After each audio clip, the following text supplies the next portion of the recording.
Zombie apocalypse.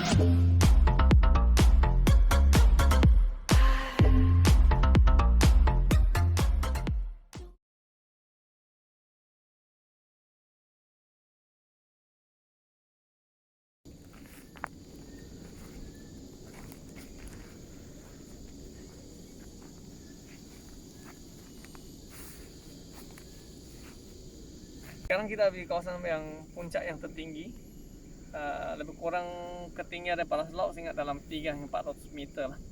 Dan di sini konsep yang kita gunakan, walaupun kita tengok bukit di sini memang kecil, batas kecil saja, tetapi di sebelah sini kita buat satu peparetan, itu kedalaman lebih kurang 1 meter. Jadi 1 meter tambah dengan yang sekaki lagi pun sama lebih kurang 4 kaki lah. Jadi di sini memang kita konsep di sini kita gunakan konsep peparetan, tempat berjalan, dan juga buat satu batas kecil. Ini bukan busuk tetapi adalah batas kecil. Kita lihat juga dari segi pokok tu memang keseragaman pokok memang ada lah.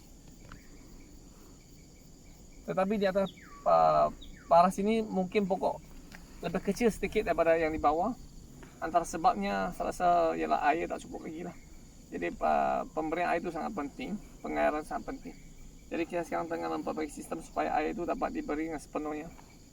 Sebab di aras tinggi ini pun angin mungkin lebih kuat dan tanahnya pun lebih banyak berbatu. Jadi air yang dapat disembat itu mungkin tidak sebanyak yang di bawah. Dari segi keseragaman memang tidak ada masalah juga, lebih kurang hampir sama juga keseragaman. Pokok kita lihat yang penting ialah pokok tidak ada kuning lah. Kalau pokok kuning maksudnya ada sesuatu yang tak kenal. Maksudnya masalah akar rumput dah berlaku. Di sini kita lihat boleh katakan tiada pokok yang ada tanda-tanda kuning. Maksudnya masih dalam keadaan yang baik.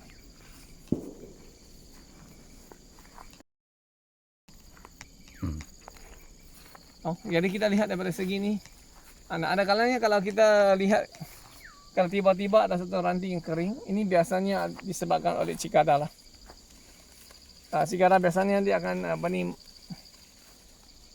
dia akan bertelur di ranting ni, dan ranting biasanya yang kering. Kalau kita dapati satu ranting kering biasanya adalah disebabkan oleh cikada.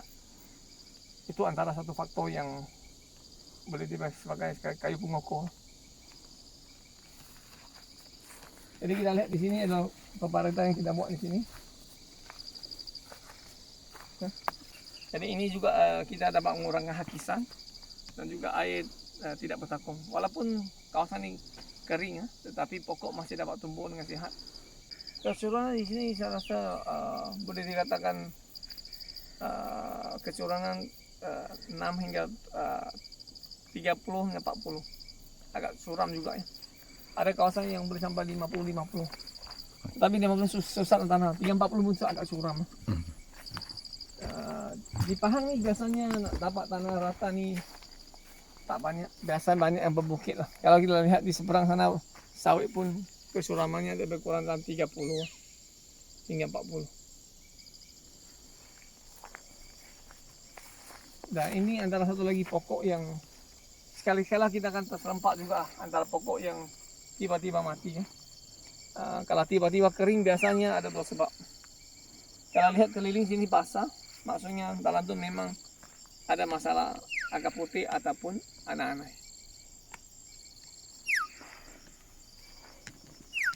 Jadi kalau boleh kita kena buat rawatan dengan segera lah kalau ada masalah ni.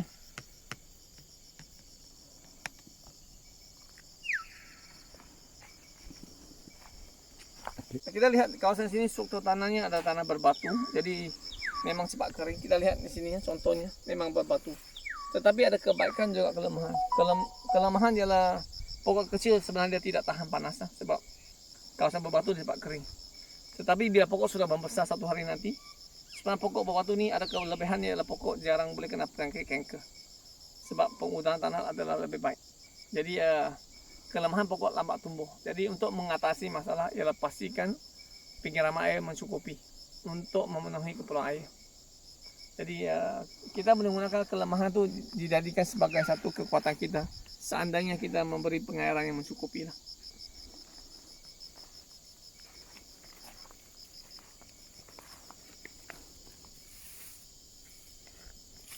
Di sini kita memang sama juga kita bawa suku pon yang lebih tebal. Jadi suku pon yang tebal ini sebenarnya kalau kita lihat di dalam memang masih basah lagi. Tanah di dalam masih lembab lagi lah. Tanah di sini memang lembab lagi. Jadi kalau boleh suku pon itu sebenarnya boleh mengurangkan pengejatan. Tetapi bagaimanapun kita kena pastikan siram air kena diteruskan.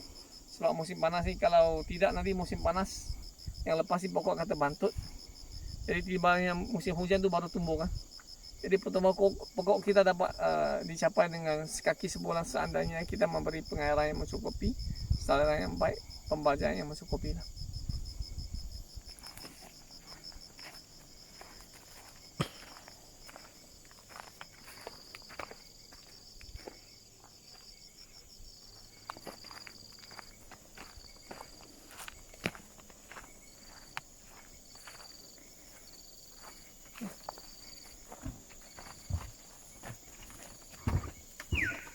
Itu adalah bukti orang kata kawasan berbatu tidak boleh tanam durian.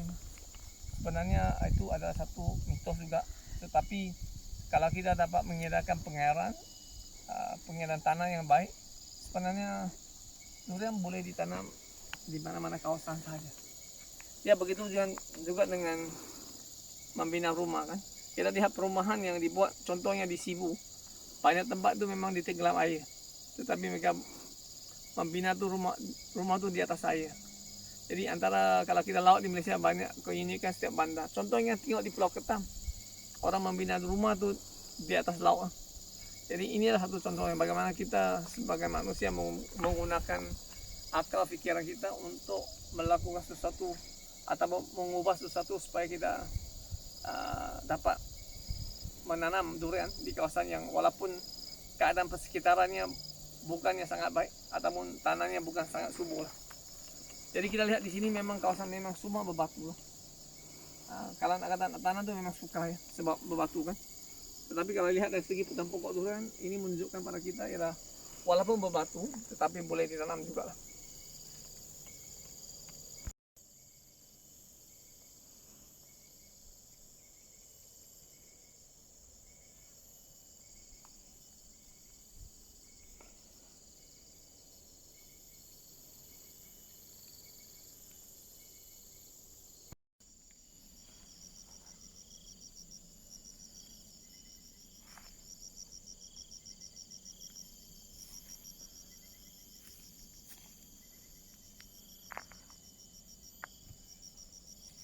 Yang kita lihat dari yang atas bukit dan semakin menurun ke bawah bukit, pokok semakin besar.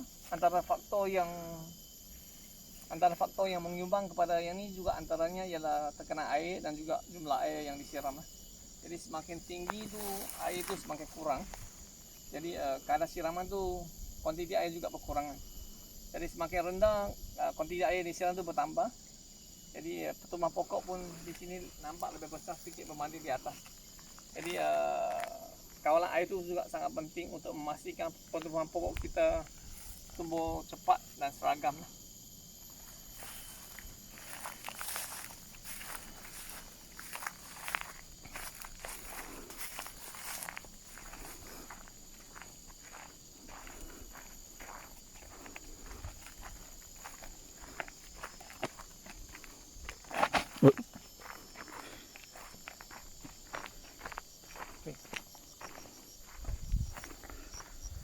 Jadi kita lihat dari sekitar di sini memang tanah sekarang sudah mungkin nampak berdasarkan sudah kering.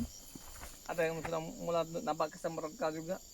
Tetapi dari segi pokok boleh dikatakan pucuk baru masih keluar lagi. Ini merupakan satu lagi petanda kepada kita ialah pengairan kita mencukupi lah. Kalau pengairan tidak mencukupi musim panas sih tidak mungkin pucuk baru akan tumbuh. Jadi kalau ada pucuk baru tumbuh ini menunjukkan kepada kita ialah air yang kita bagi itu memang mencukupi untuk kegunaan pokok. Kesimpulan pada kita ada cerita beberapa bab tentang teknologi busuk kan. Jadi tuan-tuan dan puan-puan boleh menilai sendiri secara lebih dekat lagi daripada kita buat di dalam kebun secara live ataupun secara langsung. Kita melihat pokok yang di sini memang dari pokok besar kecil yang kita tunjukkan. Busuk memang satu kaedah penyelesaian masalah kepada masalah akar, dan penyiraman air yang cukup memang boleh membantu potong pokok. Jadi nasihat saya kepada pelabur ataupun pekebun yang baru nak menceburi, pastikan kita buat sistem pusut, saliran dan pengarang yang mencukupi lah. Ini antara persediaan yang sangat penting untuk memastikan kita tidak gagal tengah jalan lah. Sebab tanam durian ni kita cuma diberi peluang menanam sekali seumur hidup. Kalau kita berulang kali tanam, maksudnya peluang kita nak menikmati tu semakin jauh lah. Jadi sekali lagi, jangan mengulangi kesilapan yang dilakukan oleh petani. Kita perlu buat apa yang diperlukan pokok, jangan buat mengikut kemahuan kita. Okey, terima kasih.